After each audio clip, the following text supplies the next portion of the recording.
ఎత్తుకి పై ఎత్తేసింది Ukraine. Maybe America నడిపించి ఉంటుంది. ఇప్పటిదాకా రష్యా వాళ్ళు ఉక్రెయిన్లోని పట్టణాలని స్వాధీనం చేసుకుంటుంటే అది స్వాధీనం చేసుకోకుండా రక్షించుకునే ప్రయత్నాలు, లేదా రష్యా స్వాధీనం చేసుకున్న చోట రష్యన్ సైన్యాన్ని చంపి మళ్ళీ వెనక్కి తీసుకోవాలన్న ప్రయత్నాలతోనే సరిపోతుంది ఈ 3 ఏళ్ల నుంచి కూడా ఉక్రెయిన్కి. అలా కాకుండా రష్యా లోపల ఉన్నటువంటి ప్రాంతాలను మేము ఆక్రమించుకుంటే కానీ అప్పుడు విషయం తెలియదు.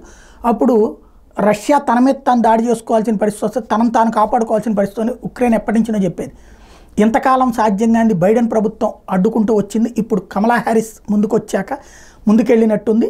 తాజాగా రష్యాలో ఉన్నటువంటి 28 పట్టణాలని తాము స్వాధీనం చేసుకున్నామని ఉక్రెయిన్ ప్రకటించింది.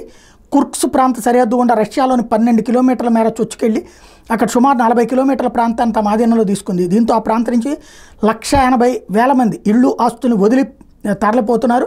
రెండో ప్రపంచ యుద్ధం తర్వాత రష్యా ఎదుర్కొన్న అతిపెద్ద విదేశీ దాడిది.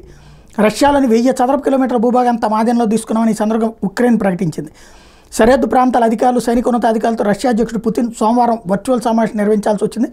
కుర్స్క్ సరిహద్దు ప్రాంతంలోని 28 పట్టణాలు, గ్రామాలను ఉక్రెయిన్ సైన్యం తమ ఆధీనంలోకి తీసుకుందని ఆ ప్రాంత తాత్కాలిక గవర్నర్ అలెక్సిస్ స్మిర్నోవ్ కూడా పుతిన్ దృష్టికి తీసుకొచ్చారు. ఉక్రెయిన్ దళాలు కనీసం 12 కిలోమీటర్ల వరకు చొచ్చుకొచ్చాయని, సరిహద్దుల్లో 40 కిలోమీటర్లకు పైగా ప్రాంతాన్ని ఆధీనంలోకి తీసుకున్నాయని చెప్పారు.